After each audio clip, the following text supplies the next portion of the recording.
Now, today we're looking at how to register iQIYI international account on mobile phones. Now, let's use let's say an Apple mobile phone as an example. So, how do we do it?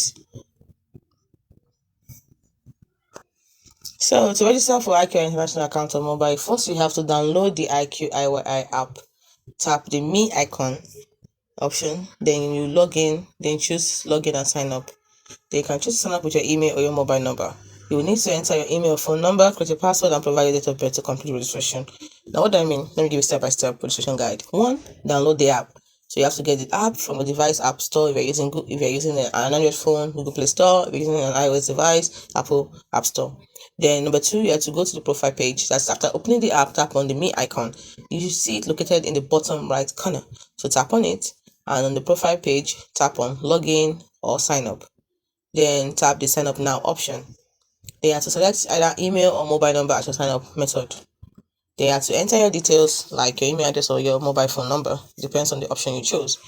They have to create a password for your account, input your date of birth and confirm. Lastly, review and agree to user agreement and privacy policy to complete your registration. So it's as simple as that. Hope you found this video helpful.